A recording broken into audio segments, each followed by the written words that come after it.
விஜய்க்கு பதில் சொல்றத பார்த்து பதற்றம் பயம்னு சொல்றத நான் ஏத்துக்கல. கூடுதலா இன்னொன்னு சொல்றாரு, கொள்கையற்ற கூட்டம்னு சொல்லிட்டு சொல்றாரு.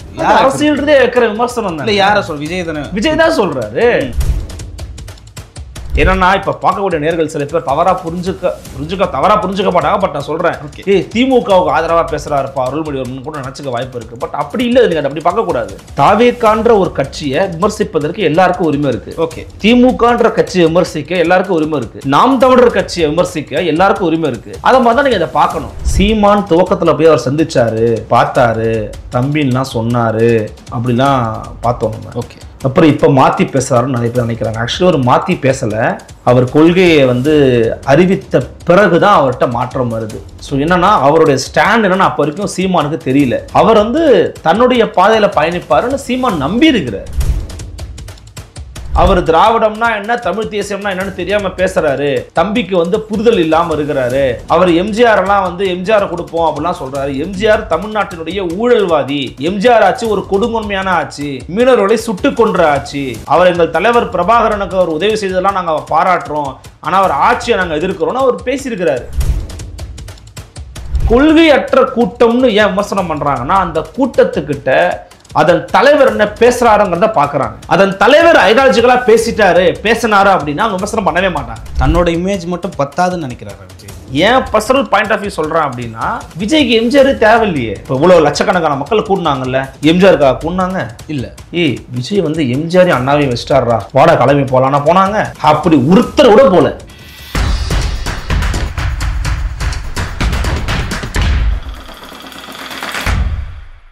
வணக்கம், நான் அருள்மொழிவர்மன். தொடர்ச்சியாக வள்ளுவம் ஊடகத்தில் நேர்காணல் கொடுத்துக்கிட்டு இருக்கேன்.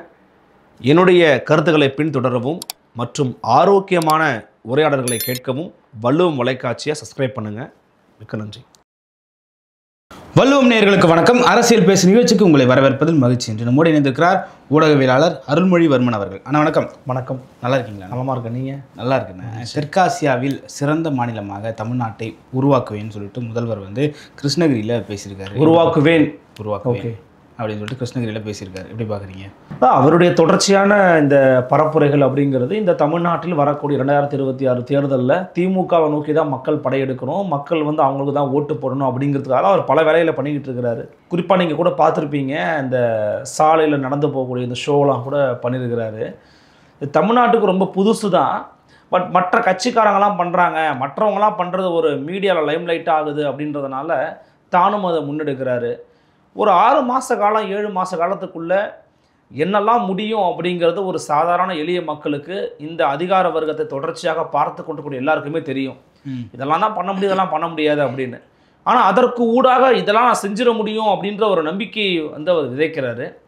இதற்கான காரணம் என்னென்னா, திரும்பி பார்க்கும் இடமெல்லாம் நம்முடைய முதலமைச்சர் ஸ்டாலினுடைய முகம் இருக்கணும், முகவரி இருக்கணும், அடையாளம் இருக்கணும் அப்படிங்கிறதுக்காகத்தான் அவர் தொடர்ச்சியாக பண்ணுறாரு. இன்றைக்கி ஒரு திட்டம் அறிவிக்கிறார், தெரியல உங்களுக்கு, இந்த அன்பு கரங்களா? ஆமாம். இப்போ இன்றைக்கி அதை அறிவிக்கிறார். அதாவது என்னென்னா, பெற்றோர் இல்லாத, பெற்றோரை இழந்த ஆதரவற்ற குழந்தைகள் இருப்பாங்க இல்லையா, அவர்களுக்கு மாதம் தோறும் 2000 ரூபாய் கொடுக்குறோம் அப்படிங்கிற திட்டத்தை அறிவிச்சிருக்கிறாரு. அப்போ இதெல்லாம் இதுக்கப்புறமா தான் நீங்கள் எப்படி செயல்படுத்துவீங்க? இன்னும் 6 மாத காலம் தான் இருக்குது. ஒரு 2 வருடங்கள் 3 வருடங்கள் இருக்கும்போது அறிவிச்சிருந்தீங்கன்னா நம்மளால் புரிந்து கொள்ள முடியும். ஒரு 6 மாத காலம் இருக்கும்போது இதெல்லாம் நீங்கள் அறிவிச்சிங்க அப்படின்னா, இதெல்லாம் நீங்கள் இந்த அன்பு கரங்கள், நலம் காக்கும் ஸ்டாலின், உங்களுடன் ஸ்டாலின் இப்படிங்கிற எல்லாமே பொதுப்படையாக நீங்கள் பார்க்கும்போது, ஆமாம் இதெல்லாம் எலெக்ஷனுக்காக தான், நெருங்கும் போது பண்ணுறாரு அப்படிங்கிறத நம்ம புரிஞ்சுக்க முடியும். அஃப்கோர்ஸ் எல்லா அரசியல்வாதியும் மாதிரியும் அவரும் ஒரு அரசியல்வாதி தானே. தெற்காசியாவிலேயே மிகச்சிறந்த மாநிலமாக நான் உருவாக்குவேன் அப்படிங்கிறாருன்னா, தெற்காசியாவில் எத்தனையோ இடங்கள் இருக்குது, எத்தனையோ கண்டங்கள் இருக்குது, எத்தனையோ மாநிலங்கள் மாகாணங்கள்லாம் இருக்குது. அதையெல்லாம் விட சிறந்ததாக உருவாக்குவேன் அப்படின்னா நீங்கள் கம்பேரிசன் சொல்லணும்ல. இந்தந்த இடத்துல இதெல்லாம் இல்லை, இங்கெல்லாம் இதெல்லாம் இருக்குதுன்னு சொல்லணும்ல. அது மாதிரி அவர் சொல்ல மாட்டார். ஏன்னா அவர்களுக்கு எதை எழுதி கொடுத்தாங்களோ அது எதை பேசினா மக்கள் மத்தியில் பேசுகிற பொருளாக மாறுமோ அதை தொடர்ச்சியாக ஐயா ஸ்டாலின் சிறப்பாக செய்து கொண்டிருக்கிறார். பட் பேச்சு மட்டும்தான் இருக்குங்கிறத நம்ம புரிஞ்சுக்க வேண்டிய ஒரு விஷயம். ஓகே, புதிதாக அந்த ரோட் ஷோ அது விஜய் செய்ததுக்காக நம்ம அதை செஞ்சு காட்டுவோன்றதுக்காக முதல்வர் அதை செய்தார்ன்ற விமர்சனமும் இருக்குது. எப்படி பார்க்குறது? அது உண்மைதான். அது உண்மைதான். நம்ம ஒரு மறுப்பதற்கெல்லாம் இல்லை. ஏன்னா மீடியா அட்டென்ஷன் அப்படிங்கிறது ரொம்ப முக்கியம்.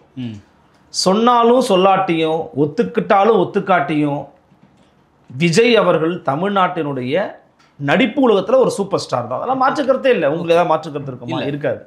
ஏன்னா தமிழ் திரையுலகத்தினுடைய சூப்பர் ஸ்டாராக ஒரு உச்ச நட்சத்திரமாக நம்மளை வந்து மகிழ்விக்கக்கூடிய ஒரு கலைஞனாக திரு விஜய் அவர்கள் இருக்கிறாரு. அப்போ விஜய் அவர்கள் சாலையில் வந்தாருன்னா என்ன பண்ணுவாங்க மக்கள்? ஐயோ ஐயோ நம்ம தளபதி வராரு அப்படின்னு ஒரு ஆவேசத்தில், ஒரு ஆர்ப்பரிப்பில், ஒரு உணர்வு பெருக்கில் போய் சந்திக்க தான் செய்வாங்க, பார்க்க தான் செய்வாங்க.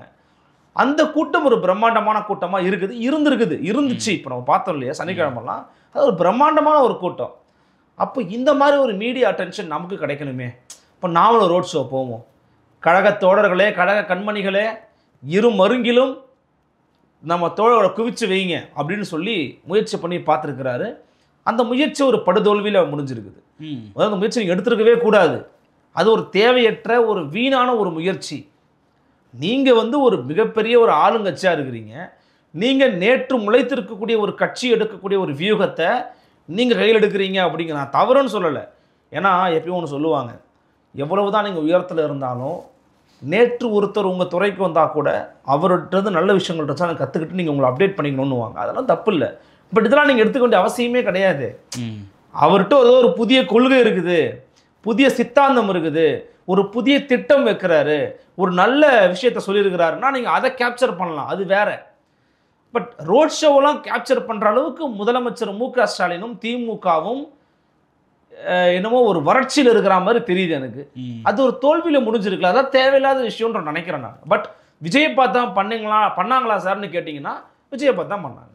ஓகே, இந்த அன்புக்கரங்கள் திட்டம்ன்றது இந்த இன்னும் தேர்தலுக்கு இன்னும் 6-8 மாதங்கள் தான் இருக்குது. இப்போ 8 மாதத்திற்கு மட்டும்தான் அன்புக்கரங்களா என்ற ஒரு கேள்வியும் இருக்குது. இல்லை, அதான் சொல்கிறேன். இந்த அன்புக்கரங்கள் திட்டத்தினுடைய பின்னணி அப்படிங்கிறத நான் சொன்ன மாதிரி தான். ஆதரவற்ற குழந்தைகளை நீங்கள் கணக்கில் எடுக்கணும். இப்போ யாரெல்லாம் ஆதரவற்ற குழந்தைகள் நீங்கள் பார்க்கணும். பெற்றோர் இல்லாத குழந்தைகள் எவ்வளோ வயசு வரைக்கும் இவங்க கொடுக்க போகிறாங்க, எப்படி இவங்களை வந்து அட்ரஸ் பண்ண போகிறீங்க, இதில் இளைஞர்கள் நிறைய பேர் இருக்கிறாங்களா, அதனால் இதை பண்ணுறாங்களா, இதற்கான பின்னணி எதுவுமே நமக்கு தெரியல. இன்னொன்று, அண்மையாக நீங்கள் பார்த்தீங்களான்னு தெரியல, சமூக ஊடகங்களில் ஒரு வீடியோ ரொம்ப வைரலாக பரவுச்சு. அவர் ஒரு அரசு துறை அதிகாரி. அந்த அரசு துறை அதிகாரி மேடையில் சொல்கிறாரு, வாரம் ஒரு திட்டம் வைக்கிறாங்க, வாரம் ஒரு திட்டம், நலம் காக்கும் ஸ்டாலின், சிறுநீரகத்தை காப்போம், இதயம் காப்போம், வைத்தை காப்போம், எல்லாமே திட்டத்தை வச்சிடுறீங்க. ஒரு பிரபலமான ஒரு நகைச்சுவை நடிகருடைய ஒரு வசனம் நினைக்கிறேன், பேர் தெரில, பேர் வச்சியே சோறு வச்சியா அப்படின்னு கேட்பாங்க. அந்த மாதிரி தான் பேரெல்லாம் வைக்கிறாங்க. ஏன்னா மிகச்சிறந்த எழுத்தாளர்கள், இலக்கியத்தோடவே இணங்கி பயணிக்கக்கூடிய மரியாதைக்குரிய உதயச்சந்திரன் ஐஏஎஸ் போன்ற நல்ல நிர்வாகிகளை கூட வச்சிருக்கிறதுனால நல்ல பெயர்களை, அதுவும் குறிப்பாக நல்ல நற்றமிழ் பெயர்களை வைக்கிறாங்க. நீங்கள் நற்றமிழ் பெயர்களை வைப்பதன் மூலமாக மட்டுமே சமூகத்திற்கு அது போய் சேர்ந்துணுன்றது அவசியம் அல்ல. அப்போ நீங்கள் வெறும் பேரை தான் வைக்கிறீங்களே தவிர அதன் ஊடாக ஒரு இறுக்கமான, உணர்வு பூர்வமான, சரியான ரீதியில் மக்களை சென்றடைய திட்டமாக இருக்கான்னு பார்த்தீங்கன்னா இல்லை. உங்களுடன் ஸ்டாலின் அப்படிங்கிற திட்டத்தினுடைய வெற்றி என்னங்க? ஆற்றுல மிதக்க விட்டது தான் அவங்க வெற்றி. அதை மிதக்க விட்டாங்க. நீங்கள் பார்த்தீங்களா, திருப்பூணத்தில் வைகை ஆற்றுல மிதக்க விட்டாங்க. அப்போ வைகை ஆற்றுல மிதக்க விடுறதுக்காக தான் நீங்கள் திட்டத்துக்கான மனுக்களை வாங்கினீங்களா? இல்லை இதுக்கான வெள்ளை அறிக்கை வெளியிடுங்க, இவ்வளவு தூரம் நாங்கள் மனுக்களை வாங்கினோம். அப்போது இவ்வளவு லட்சக்கணக்கான மனுக்கள் உங்களை தேடி வந்திருக்குதுன்னா லட்சக்கணக்கான மக்களுக்கு இந்த 4 வருஷம் எதுவுமே பண்ணலங்கிறது உறுதியாகுதா இல்லையா? இது வந்து ஒரு செட்பேக் ஆகிருக்குங்க. அவங்களுக்கே பேக் ஃபயர் ஆகிருக்குது உங்களுக்கு ஸ்டாலின் அப்படிங்கிறது. இப்போ அன்புக்கரங்கள் திட்டம் நீங்கள் கேட்ட மாதிரி இதில் வந்து ஒரு முழுமையான புரிதல் இல்லை. இந்த அன்புக்கரங்கள் திட்டம்ங்கிறது 8 மாத காலத்துக்குள்ள எப்படி செயல்படுத்த முடியும்? நீங்கள் கேட்குற மாதிரி இப்போ அடுத்த ஆண்டு வேற ஒரு ஆட்சி மாற்றம் வருது, செயல்படுத்த முடியுமா? இதை நிதி இல்லை, தூக்கி போடுமா? அப்போ என்னன்னா ஏதாவது ஒன்று பண்ணணும். நல்லா பாருங்கள், மாதம் ஜூலை மாதம் 15ஆம் தேதி என்ன நடந்துச்சு? உங்களுடன் ஸ்டாலின், நலம் காக்கும் ஸ்டாலின் கரெக்டாக வராரு பார்த்தீங்களா? ஒரு மாதம் கேப்பு தான். அப்போ இன்னொன்று ஏன்னா நீங்கள் ஞாபகம் வச்சுக்கிட்டே இருக்கணும். ராபின்சன் இப்போ கேட்குறாருல்ல, சார் முதலமைச்சர் ஒரு திட்டத்தை அறிவிச்சிருக்கிறாரு, என்ன திட்டம் சார் கேட்குறீங்க? ஓகே, அப்புறம் இன்னொரு விஷயத்துக்கு ரொம்ப முக்கியமாக யூஸ் ஆகுது. இது மாதிரி திட்டங்கள்லாம் தெரியுமா? டிஎன்பிஎஸ்சிக்கு யூஸ் ஆகுது. இந்த டிஎன்பிஎஸ்சியில் கேள்வி எடுக்கிறாங்கல்ல, அவங்களாம் அதெல்லாம் கட்டாயம். இப்போ அண்மையில் ஒரு கேள்வி கேட்டுருக்காங்க டிஎன்பிஎஸ்சியில், மஞ்சப்பை திட்டம். மஞ்சப்பை ஞாபகம் இருக்கா உங்களுக்கு? நல்லா ஞாபகம் இருக்கா? ஆட்சிக்கு வந்து ஆரம்பம் நிறைய பேர் மறந்துருப்போம், நீங்கள் சிறப்பு ஞாபகம் வச்சுருக்கீங்க. அந்த மஞ்சப்பை திட்டத்தை மீண்டும் மஞ்சப்பை திட்டத்தை கொண்டு வந்தாரே, அது எந்த முதலமைச்சர்னு கேட்டிருக்காங்க. எந்த ஆண்டில் கொண்டு வந்தாங்கன்னு. நிறைய ஆண்டை கொண்டு 2021 தான் கொண்டு வந்தாங்க, ரைட்டு. இப்போ என்னாச்சு? அது நீங்கள் கேமரா, வள்ளுவ மலைக்காட்சியும் நீங்களும் கேமரா எடுத்துகிட்டு போங்க, மீண்டும் மஞ்சப்பைன்னு சொன்ன இடங்களுக்கு கூட்டிகிட்டு போய் அங்கே போய் மஞ்சப்பை அமுக்குங்க. மஞ்சப்பை வருதா இல்லைன்னு பாருங்கள், வராது. அப்போ திட்டத்தை அறிவிக்கிறதோட சரி, அந்த திட்டம் என்ன ஆச்சு, அது அமலில் இருக்குதா இல்லை குப்பையில் இருக்குதாங்கிறத பற்றின எந்த விதமான கவலையும் இல்லை. எக்ஸிக்யூஷன் நீங்கள் வந்து ஆரம்பித்து வைக்கிறது முக்கியம் இல்லை சார், அது ப்ராசஸிங்கில் இருக்குதா, ஒழுங்காக எக்ஸிக்யூட் ஆகுதா நீங்கள் ஒழுங்காக செக் பண்ணணும். அப்போ அந்த விஷயம் இங்கே சரியாக நடக்கலாங்கிறதுக்கான மிகச்சிறந்த உதாரணமே மீண்டும் மஞ்சப்பை திட்டம் தான். ஓகே. அப்போ அதே போல தான் அன்புக்கரங்களும் மாறப்போகுது. நீங்கள் திட்டத்தின் நோக்கம் உன்னதமாக இருக்கலாம், பட் எந்த ஆண்டில் கொண்டு வரீங்க, எப்போ கொண்டு வரீங்க, எந்த நேரத்தில் கொண்டு வரீங்க. ஓகே. பல விஷயங்களுக்கு நிதியே உங்கள்கிட்ட இல்லைன்றீங்க. நிதியே உங்களிடம் இல்லாத போது, ஏன்னா முதலமைச்சர் இப்போ ஒரு அறிவிப்பு விட்டுருக்கிறார், நீங்கள் பார்த்துருப்பீங்க, கிருஷ்ணகிரியா சம்திங் பேசியிருக்கிறாரு. நாங்கள் இவ்வளவு திட்டங்களை நிறைவேற்றி இருக்கிறோம், 300 சொச்ச திட்டங்கள் நிறைவேற்றியிருக்கிறோம், இவ்வளவு திட்டங்களுக்கு அனுமதி கேட்டிருக்கிறோம், இவ்வளவு திட்டங்களுக்கு நிதி இல்லாமல் அதை ஒத்தி வைத்திருக்கிறோம்னு அவர் பேசியிருக்கிறார். இன்னைக்கு ரிப்போர்ட் ஆகுது நியூஸ் பேப்பர் எல்லாத்துலேயுமே. அப்போ நிதி இல்லை என்று நீங்கள் ஒதுக்கி வைத்த, நீங்கள் கொடுத்த வாக்குறுதியை நிறைவேற்றுவதற்கு பதிலாக அன்புக்கரங்கள் என்ற புதிய திட்டத்திற்கு எப்படி நிதி கிடைத்தது உங்களுக்கு? நான் கேட்குற லாஜிக் உங்களுக்கு புரியுதா? புரியுது. நிதி இல்லைன்னு சொல்லி கொடுத்த வாக்குறுதிகளில் நிறைவேற்றப்படாத வாக்குறுதிகள் இருக்குது சார். அது அவர் தான் சொல்றாரு, நிதி இல்லைன்னு நான் நிறைவேற்றாமல் இருக்கிறோன்னு. நிதி இல்லாமல் நிறைவேற்றப்படாத வாக்குறுதிகளே இருக்கிற போது அன்புக்கரங்கள், உங்களுடன் ஸ்டாலின், நலம் காக்கும் ஸ்டாலின் என்று அறிவிக்கப்படாத புதிய திட்டங்களுக்கு எங்கிருந்து கிடைக்கிறது நிதி? இது டைரக்டான கொஸ்டின். ஓகே, இதுக்கு உங்களோட பதில் இருக்குமா? இருக்காது. பதில் இல்லாதன் காரணமாகத்தான் மாதா மாதம் ராபின்சன் போன்றோர் கேள்வி கேட்கணும், ஊடகத்தில் இருக்கிறவங்க கேள்வி கேட்கணும், நம்ம பேரை போய் 4 பேர் மத்தியில் போய் கொண்டு போய் சேர்க்கணும் அப்படிங்கிற ஒற்றை நோக்கத்தில் முதலமைச்சர் மு.க. ஸ்டாலின் ஒரு சிறந்த பிராண்டிங்கான ஒரு வேலை சார். அவர் வந்து ஒரு சிறந்த டெக்னிக்கலாக வேலை பார்க்குறாரு. அவருக்கு தெரியுது எந்த இடத்துல நம்மளை போய் பிராண்டு பண்ணணும்னு. கரெக்டாக அங்கே பிராண்டு பண்ணுறாரு. குழந்தைகளை தூக்கி கொஞ்சுறாரு. ஓகே, உங்களுக்கு புரியுதா? உங்களுடன் ஸ்டாலின் நான் இருக்கம்மா அப்படின்னு பேசுகிறாரு. இதெல்லாம் வந்து ஒரு கனெக்டிங் பாயிண்ட் நினைக்கிறாரு அவர். அதனால இந்த வேலையெல்லாம் பார்க்குறாரு. இது ஒர்க் அவுட் ஆகுமா இல்லையாங்கிறத மக்கள் கூடிய சீக்கிரம் புரிஞ்சுப்பாங்க. ஓகே, ஆனால் இந்த திட்டங்கள் எல்லாமே வந்து தேர்தலில் வாக்குகளாக மாறாதுன்னு நீங்கள் சொல்ல வரீங்களா? வாக்குகளாக மாறணும்னு அவங்க விரும்பி தான் அதை கொண்டு வராங்க. இரண்டாவது, நான் திருப்பி சொல்கிறேன், இது ஒரு பிராண்டிங்கான வேலை. பிராண்டிங், நீங்கள் உங்களை விளம்பரப்படுத்தணும் சார். புரியுதா உங்களுக்கு? நீங்கள் திரும்பி பார்க்குறதெல்லாம் ஸ்டாலினுடைய முகவரி இருக்கும். என்ன தோணும், நம்ம கூடவே இருக்கிறாரு போல் இருக்கே, நம்ம ஓட்டு போட்டுருவாங்க. இருக்குது, கண்டிப்பாக இருக்குது. மெட்ரோவில் இருக்குது, அங்கே பஸ்ஸில் நீங்கள் பேருந்து நிலையத்தில் பார்க்கலாம், மெட்ரோ நிலையத்தில் பார்க்கலாம், சாதாரண நிலையத்தில் பார்க்கலாம், ஒரு குடிநீர் நீர் குடிக்கிற இடத்துல பார்க்கலாம், சாலையினுடைய இந்த மக்கள் நடந்து போவாங்களா, இந்த பாலம் இருக்குல்ல, மக்கள் நடக்கிற பாலம், அந்த பாலத்துக்கு ஒரு ஸ்பேஸ் இருக்கும், அங்கே ஐயா மு.க. ஸ்டாலின் படம் இருக்கும். எங்கே பார்த்தாலும் அவருடைய படம் தான். அப்போ அது மிகச்சிறந்த விளம்பர உத்தி. இன்னொன்று, விளம்பர உத்தியை இன்னைக்கு எல்லாரும் பயன்படுத்துகிறாங்க. இப்போ இது இலவசமாக கிடைக்குது. மரியாதைக்குரிய திரு விஜய் அவர்கள் இலவசமாக கிடைக்குது. அவர் ஒரு மிகச்சிறந்த நடிகர், உச்ச நட்சத்திரம். அவரை காட்டினா நம்ம எல்லாருக்குமே வந்து பார்வையாளர்கள் கூடுறாங்க, நிறைய பேர் பார்க்குறாங்க அப்படின்னு சாதாரணமாக நடத்துகிறவங்க கூட நினச்சா பரவாயில்ல, உச்சபட்சமாக இருக்கக்கூடிய சேட்டலைட் ஊடகங்களை அதை நினைக்கிறாங்க. அப்போ அதே மாதிரி நம்மளையும் காட்டுறோம், நம்மளையும் பேசணும், நம்மளையும் பார்க்க வைக்கணும்னா புதுசாக அறிவி, புதுசாக ஏதாவது பண்ணிக்கிட்டே காட்டுக்கிட்டே இருப்பாங்க, நம்புறாரு. அது அரசியலில் தேர்தலில் கை கொடுக்குமான்னு கேட்டிங்கன்னா கை கொடுக்க வாய்ப்புகள் மிக மிக மிக மிக குறைவு. ஓகே, அது தெரிஞ்சுதான் அவர் பண்ணுறாரு. ஓகே, தாவேகா தலைவர் சுற்றுப்பயணம் ஒரு பக்கம் போயிட்டு இருந்த அதே நேரத்தில் இசை ஞானி இளையராஜாவுக்கு விழா எடுத்து 2 சூப்பர் ஸ்டார் கமலஹாசனும் ரஜினியும் ஒரே மேடையில் இருந்தாங்க. இப்போ ரஜினிகாந்த் பேசின ஒரு டைலாக், அதாவது புதிய எதிரிகளும் பழைய எதிரிகளும் இது எதிர்க்கிறதுக்கு முதல்வர் அமர்ந்து கொண்டிருக்கிறார், சவாலாக அமர்ந்து கொண்டிருக்கிறாருன்னு சொல்லிட்டு சொல்கிறாரு. அப்படி தான் இருக்காரா முதல்வர் அப்படின்ற ஒரு கேள்வி இருக்குது. இல்லை, நீங்கள் புதிய எதிரிகள் பழைய எதிரிகள் அப்படின்னு நான் பார்க்குறது எடப்பாடி பழனிசாமி ஒரு பழைய எதிரி தான். ஓகே, அதிமுகங்கிறது ஒரு மிகப்பெரிய ஒரு பலம் வாய்ந்த ஒரு கட்சி, ஒரு இயக்கம். ஸோ அவங்க நேற்று இன்னைக்கு வரல, அவங்க பழந்துன்னு கொட்டப்பட்ட கட்சி. ஸோ அவங்களையும் குறிப்பிட்டு சொல்கிறாரு. 15 ஆண்டு காலமாக திமுக திராவிட கட்சிகள் எதிர்ப்பை பதிவு செய்து வருகிறார் திரு சீமான். அவரும் மெயின் எனிமியாக திமுகவை தான் சொல்கிறாரு. இன்னைக்கு அவர் அங்கங்கே போகிற இடத்துலலாம் தாவேக்கா விமர்சனம் பண்ணதுனால தாவேக்கா தான் அவருடைய மெயின் எனிமியாக நான் நினைக்கல, அவரும் நினைக்கலங்கிறத நான் நம்புகிறேன். புதிய இனிமின்னு அவர் யாரை சொல்கிறாருன்னா திரு விஜயை தான் மறைமுகமாக குறிப்பிடுறாரு. ஆனால் தாவேக்காவும் தன் அரசியல் எதிரியாக திமுகவை தான் வந்து டார்கெட் பண்ணுறாங்க. நீங்கள் என்ன கேட்டிங்கன்னா அவருக்கு அதுக்கு ஒர்த்தா, அவர் அப்படி தான் இருக்கிறாருன்னு கேட்டீங்க. அவர் அப்படி தான் இருக்கிறாரு. கருணாநிதி சாதிக்காததை நம்ம வந்து காய்தல் உவர்த்தல் இல்லாமல் நம்ம பார்க்கணும். எப்பயுமே அரசியலில் கருணாநிதி சாதிக்காததை சாதித்திருக்கிறவர் ஸ்டாலின். இது எல்லாரும் ஒத்துப்பாங்க. எப்படின்னு நான் உங்களுக்கு சொல்கிறேன். 2019 ஒரு கூட்டணி வச்சார். எப்படி? அதுவும் 2018-17 காலகட்டங்கள். 2016 மக்கள் நல கூட்டணி அமைத்து திமுகவின் தோல்விக்கு காரணமாக இருந்த காரணகர்த்தாக்கள் யாரு? மதிமுக, விடுதலை சிறுத்தைகள் கட்சி, 2 கம்யூனிஸ்ட், ஓகே 4 பேர். தமாக தேமுதிக விட்டுருங்க, டீலில் விட்டுருங்க, அவங்க ஒரு 2 பக்கம் போயிட்டாங்க. இவங்க 4 பேர் தான் முக்கியமான ஒரு காரணம். இந்த 4 பேரை ஒரு பிறந்தநாள் விழா மேடையில், வேறு ஒரு பொதுக்கூட்ட மேடையில், சப்ஜெக்ட் டு கரெக்ஷன், அந்த மேடையில் உட்கார வச்சு அவங்கள அரவணைக்கிறாரு. அன்றைக்கு அரவணைத்த மு.க. ஸ்டாலின் இன்றைய வரைக்கும் அந்த அரவணைப்பை கண்டினியூ பண்ணுறாரு. ஒரு சிங்கிள் பார்ட்டி கூட வெளியே போகல. யாராவது வந்து எங்களை சேர்த்துக்கிறீங்களான்னு கதவை தட்டிக்கிட்டு இருக்கானே தவிர ஒருத்தங்க கூட அந்த பஸ்லேருந்து கீழே இறங்கலை.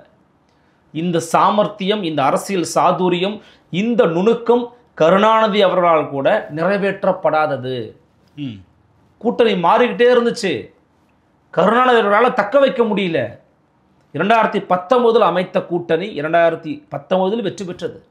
ஓகே 40க்கு 40 சார். ஐ திங்க் ஸோ, ஒரு சீட்டை மட்டும் தேனியில் இருந்து ஒன்று போச்சுன்னு நினைக்கிறேன். 2021 அதே கூட்டணி, கிட்டத்தட்ட அதே கொள்கை வேற, ஆன்டி பிஜேபி தான் அப்படின்னு பேசி தமிழ்நாடுக்குள்ள ஜெயிச்சாங்க. ஓகே 133 சீட்டு. சும்மா ஒரு சீட் 2 சீட்டு கிடையாது, மைனாரிட்டி கவர்மெண்ட் கிடையாது, 133 சீட்டு.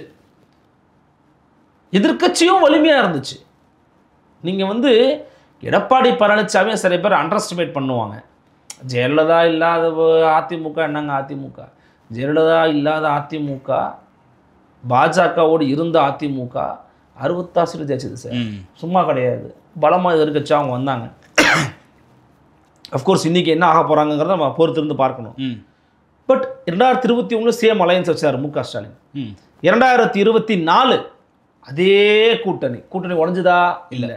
அதையும் தாண்டி இந்தியா பிளாக் அப்படிங்கிற ஒரு பிளாக்குக்கு ஒரு முக்கியமான ஒரு பார்ட்டியாக, ஒரு ஃபோர்ஸாக தமிழ்நாடை காண்பிச்சது மு.க. ஸ்டாலின் முகத்தை தான். இப்போ அந்த வேலையை மு.க. ஸ்டாலின் பண்ணியிருக்கிறாருல்ல. ஓகே இன்னைக்கு தேசிய அளவில் தன்னை வந்து காண்பிப்பதற்கான வேலைகளை பார்க்குறாருல்ல. அப்போ அவர் ஒரு முக்கியமான வருகின்ற கட்சிகளுக்கும் பழைய கட்சிகளுக்கும் ஒரு முக்கியமான எதிரி தான். இல்லை, ரஜினிகாந்த் அவர்கள் சொன்னது யாராக இருந்தாலும் பார்த்துக்கலாம் என்று அமர்ந்திருக்கிறார் முதல்வர்னு சொல்கிறாரு. ஆனால் இப்போது ஆன்டி இன்கம்பன்சி இருக்குது, அதே போல் கூட்டணி கட்சிகளுக்குள்ள குழப்பம் இருக்குது, கூட்டாட்சி என்ற ஒரு குழப்பம் இருக்குது, எல்லாமே இருக்கிறப்போ தவிக தலைவர் விஜய் வர வந்திருக்காரு. இப்போவும் அந்த கூட்டணி தொடருமா? அதே போல் முதல்வர் அமர்ந்திருக்காரான்ற கேள்வி. இல்லை, என்னுடைய கருத்து என்ன கேட்டிங்கன்னா, ரஜினிகாந்த் சொல்கிறதை போல் ஒரு தைரியத்தோடு தான் இருக்கிறார் முதலமைச்சர். அவர் இன்னும் பதற்றமாக இருக்கிற மாதிரி எனக்கு தோற்றம் வரல. ஓகே, அதே மாதிரி தமிழ்நாட்டில் இன்னைக்கு இருக்கிற சினாரியோவில் திமுக வர்சஸ் அதிமுகங்கிறது ஓடிக்கிட்டு இருக்கு. ஓகே, நான் வந்து இன்னைக்கு திமுக வர்சஸ் தாவேக்கான்னு நான் ஒத்துக்க மாட்டேன். அந்த மாதிரி களம் இன்னைக்கு இல்லை. திமுக வர்சஸ் அதிமுகன்ற ஒரு ஃபோர்ஸ் இருக்குது. இன்னொரு பக்கம் ஐடியாலஜிக்கலாக எமர்ஜ் ஆகிறாரு சீமான். நான் இது ரெண்டுத்தையும் நான் பார்க்குறேன். அப்போது நீங்கள் கேட்குற மாதிரி ரஜினிகாந்த் அவர்கள் சொன்னது உண்மைதான். இதை தானே பார்த்துக்கலான் இருக்கிறாரு. கூட்டணிக்குள்ளே இன்றைய தேதியில் ஒரு பெரிய சலசலப்பு இல்லை சார். ஓகே, நம்ம வந்து ஃப்ராங்காக பேசணும். நம்ம இல்லாததை கட்டின எனக்கு வந்து தெரியாது. இன்னும் நம்ம இன்சைட் இன்ஃபர்மேஷன் நமக்கு கிடைச்ச வரைக்கும் கூட்டணியில் இருக்கிறவங்க தொடர்றாங்க. இப்போதைக்கு தேமுதிக ட்ரை பண்ணிக்கிட்டு இருக்காங்க, என்னை சேர்த்துக்கங்க சார் அப்படின்னு. அவங்க முடியாதுன்னு இருக்காங்க. எஸ்டிபிஐ கட்சி வர வாய்ப்பு இருக்குன்னு ஒரு பேச்சு இருக்குது. எஸ்டிபிஐ கட்சி திமுக அலையன்ஸில் வந்துச்சுன்னா அது இன்னும் ஆன்டி பிஜேபிக்கு ஸ்ட்ராங்காக இருக்கும். ஆனால் அந்த திமுக ஒத்துக்குமான்னு தெரியல. திமுக பிஜேபிக்காரங்க பார்த்து எதாவது சொல்லுவாங்க அப்படின்னு பயப்படுறாங்கன்னு ஒரு செய்தி இருக்குது. பட் எந்த அளவுக்கு உண்மை நமக்கு தெரியாது. ஸோ திமுக அலையன்ஸுக்குள்ளே வரணுன்றது தான் வெளியில் இருக்கிற கட்சிகள் விரும்புகிறாங்க. அப்போ அவர் ஸ்ட்ராங்காக தான் இருக்கிறாரு, அந்த அலையன்ஸ் ஸ்ட்ராங்காக தான் இருக்குது. எடப்பாடி பழனிசாமி எவ்வளோ விமர்சனம் பண்ணார் சார். யாருமே போலியே சார் அங்கேருந்து. டிவிகேவே விரும்பினாங்களா இல்லையா? திரு விஜய் அவர்கள் என்ன சொன்னாங்க? உங்கள் கூட்டணி கணக்குகள் உடையும்னு சொன்னாங்க. இன்னைக்கு வரைக்கும் உடையல. ஓகே, நமக்கு தெரியாது, மேபி ஃபியூச்சரில் உடையுமா உடையாதுன்னு தெரியாது. திரும்ப வெளியே போகிறாருன்னு ஒரு சிலர் கருத்துக்களை பதிவு பண்ணுறாங்க. பட் அதுக்கான சமிஞ்சைகள் தெரியல, ஒன்றுமே தெரியல இப்போ வரைக்கும். அப்படி சொல்லியிருந்தாருன்னா வடிவேலுக்கு கூட தாங்க கூட்டம் கூடணும் எப்படி திருமாவளவன் பேசுவார்? ஓகே, விஜயை வந்து ஒரு விமர்சனமே பண்ணாமல் கடந்து போகணும்னு நினச்சாருன்னா அப்படி பேசலாமே, கடந்து போகலாமே, கடந்து போலையே. அவர் மீது ஒரு சந்தேகம் இருக்கிறதுன்னு நேற்று ப்ரெஸ் மீட் கொடுத்துருக்கிறாரு. ஓகே. அவர் வந்து திமுக மட்டும் தான் டார்கெட் பண்ணுறாரு, சந்தேகம் இருக்கு அவர் மேலே, பிஜேபி ஆளோ, அதுதான் அவர் மறைமுகமாக கேட்குறாரு. ஓகே. அப்போ திருமாவளவனோ இடதுசாரிகளோ காங்கிரஸ் கட்சியோ இந்த கூட்டணியை விட்டு இன்னைக்கு வெளியே போகாது போகாது போகாது. ஓகே. அப்போ கூட்டணி ரொம்ப ஸ்ட்ராங்காக இருக்குது, முதல்வர் ஜாலியாக அமர்ந்திருக்காரு. ஆனால் முதல்வர் விஜய் கண்டு பயப்படுறாரோ? நீட் குறித்து விஜய் பேசினதற்கு நாங்கள் ஒன்றும் நீட்டுக்காக போராடாமல் இல்லை, நாங்கள் நீட்டுக்காக சட்டமன்றத்தில் சட்டம் ஏற்றி அனுப்பணும் அப்படிலாம் பேசியிருக்காரு. இந்த பதட்டம் எதற்கு? உங்களுடைய கருத்து, நீங்கள் பதட்டம்னு ஒரு வார்த்தையை பயன்படுத்துறீங்க. நான் ஒன்று பொதுவாக சொல்லட்டுமா ரபின்? ஒரு பெரிய கூட்டத்தை கூட்டியிருக்கிறாரு விஜய். எப்படி? பெரிய கூட்டம், ஒரு மாஸ் க்ரௌட், மாசிவ் க்ரௌட். அந்த கூட்டத்துக்கு மத்தியில் நீங்கள் சொல்லக்கூடிய கருத்து அது சரியோ தப்போ ஒரு கருத்தை நீங்கள் சொல்கிறீங்க. அந்த கருத்து யார் சொன்னாங்கன்னு முக்கியம் இல்லை. விஜய் சொன்னாரா இல்லை, ஒரு பெரிய கூட்டத்துக்கு முன்னாடி, நான் ஒரு உதாரணத்துக்கு சொல்கிறேன், ஒரு மிகப்பெரிய கூட்டத்தை கூட்டி நாளைக்கு ராபின்சன் வள்ளுவ தொலைக்காட்சியின் சார்பாக மைக்கை பிடிச்சி இந்த ஆட்சிக்கு எதிராக நீங்கள் ஒரு கருத்தை சொல்கிறீங்கன்னா உங்களுக்கு ரெஸ்பான்ஸ் பண்ணுவார் ஸ்டாலின். தெரியுமா உங்களுக்கு? அவருன்னு இல்லை, யாருமே பண்ணுவாங்க. ஏன் அப்படின்னா you are representing the biggest crowd in Tamil Nadu. Okay. அப்போ நீங்கள் ஒரு பெரிய கூட்டத்தை நீங்கள் வந்து ரெப்ரசன்ட் பண்ணும்போது நீங்கள் ஒரு கருத்தை சொல்கிறீங்கன்னா அந்த கருத்தை நேரடியாகவோ மறைமுகமாகவோ அட்ரஸ் பண்ண வேண்டியது ஒருத்தருடைய தேவை, ஒருத்தரோட கடமைன்னு நினைக்கிறேன் நான். இப்போ நீங்கள் என்ன நினைக்கிறீங்கன்னா அது பதற்றம் அடைகிறாரு, பயப்படுறாரு. நான் அப்படி பார்க்கல. பதில் சொல்ல வேண்டிய தேவையும் கடமையும் அவருக்கு இருக்குது. அதனால அவர் இது ஒரு ஆரோக்கியமான ஜனநாயகம் நான் நினைக்கிறேன். இப்போ அவர் என்ன சொல்றாரு, அந்த கூட்டத்துக்கு முன்னாடி வாக்குறுதிகள் நிறைவேற்றலான்னு சொல்றாரு. அவர் இன்னைக்கு பதில் கொடுத்துருக்கிறாரு. அவருடைய பேரை உச்சரிக்காமல் இருக்கலாம். இதனால இன்னைக்கு என்ன நினைக்கலாம்னா இப்போ ஒரு விஜய்க்கு தான் பதில் சொன்னாரு அப்படின்னு நினைக்கலாம். அதே பேச்சில் அவர் குறிப்பிடக்கூடிய ஒரே தலைவரின் பெயர் எடப்பாடிக்கு பழனிசாமி தான். அவர் யார் இனிமையா பார்க்குறாருன்னா எடப்பாடி பழனிசாமி எதிரியா பார்க்குறாரு. யாரு? ஸ்டாலின், முக ஸ்டாலின். நீங்க சொல்ற மாதிரி அவர் மற்ற கருத்துக்களை சேர்த்துக்கிறார். ஓகே. நீட்டை பற்றி சில பேர் சொல்றாங்க. ஆனால் நீட்டை எதிர்த்து நான் வந்து அதை ஏற்றுக்கல. அவர் இன்னுமே கூட வீரியமாக களமாட இருக்க வேண்டிய தேவை இருக்குது. கருத்தியல் ரீதியாக கருத்தியல் தளத்தில் நீட்டுக்கு எதிரான எந்த இயக்கத்தையும் இந்த அரசு கட்டலை, திமுக கழகம் கட்டலை. ஆனால் அவர் என்ன சொல்றாரு, விஜய்க்கு பதிலாக மறைமுகமாக நாங்கள் நேரடியாக போனோம், அவங்க ஒத்துக்கிற மாதிரி தெரியல இந்த ஒன்றிய பாஜக அரசு, இந்த பாஜக அரசு வீழ்த்தி காங்கிரஸ் அமைகிற போது நீட் இருக்காது. இதான் ஒரு ரகசியம் சார். ஓப்பனாக பேசுவோம் ரவி. ஓகே. பிஜேபி இருக்கிறவருக்கு நீட் இருக்கும், காங்கிரஸ் வந்தால் இல்லாமல் போக வாய்ப்பு உண்டு. ஸோ காங்கிரஸ் வர வரைக்கும் நீங்கள் எல்லாம் அமைதியாக இருங்கன்னு தான் முதலமைச்சர் சொல்கிறார். இது விஜய்க்கான தான் நீங்கள் எடுத்துக்கலாம், அதில் ஒன்றும் இல்லை. ஆனால் விஜய்க்கு பதில் சொல்கிறத பார்த்து பதற்றம் பயம்னு சொல்கிறத நான் ஏற்றுக்கல. இல்லை, கூடுதலாக இன்னொன்று சொல்கிறாரு, கொள்கையற்ற கூட்டம்னு சொல்லிட்டு சொல்கிறாரு. அரசியல் ரீதியாக வைக்கிற விமர்சனம் தான். இல்லை, யாரை சொல், விஜய் தானே, விஜய் தான் சொல்கிறாரு.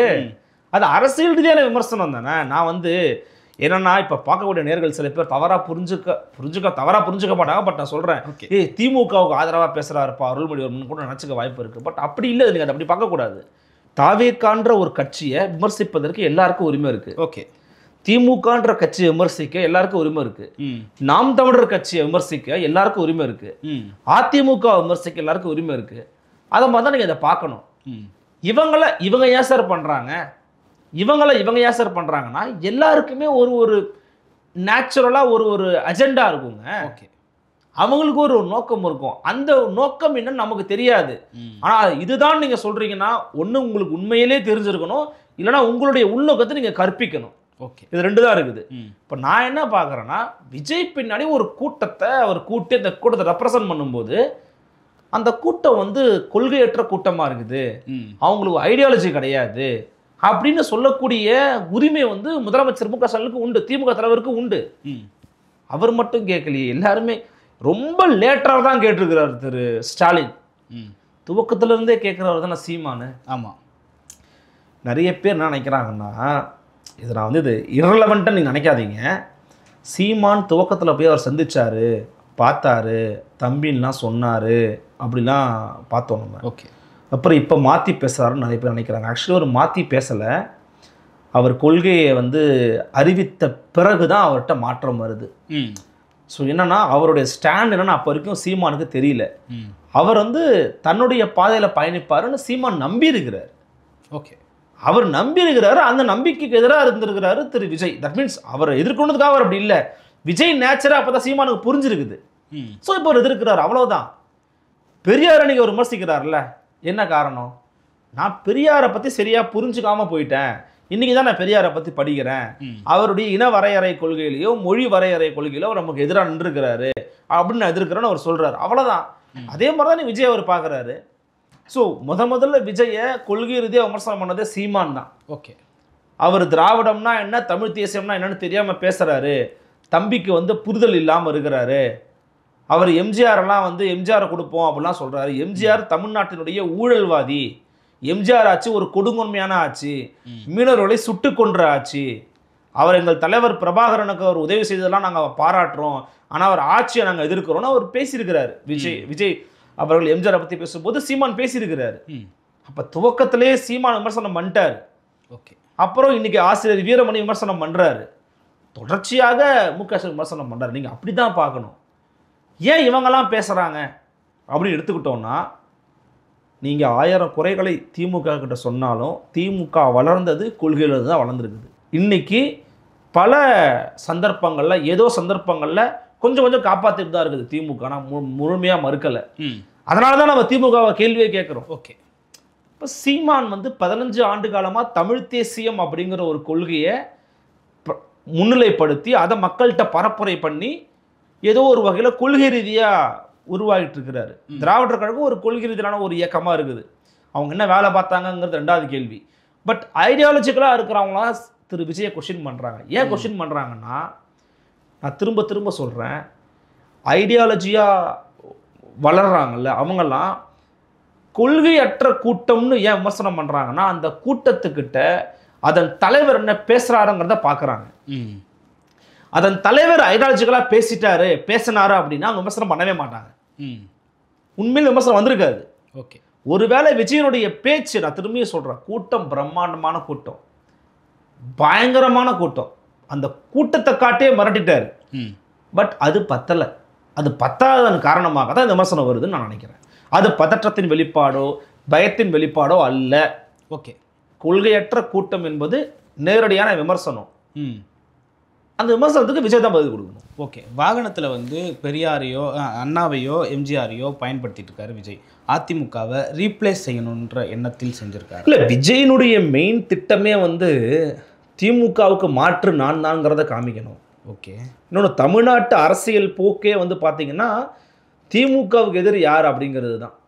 திமுகவுக்கு எதிர் நான் தான் எடப்பாடி சொல்கிறாருல்ல, திமுக எதிர் நான் தான் சீமான் சொல்கிறாருல்ல, இப்போ திமுக எதிர் நான் தான் அப்படிங்கிறது விஜய் சொல்கிறார். தமிழ்நாட்டு அரசியலுங்கிறது DMK versus who, DMK versus who, இதுதான் கொஸ்டின்.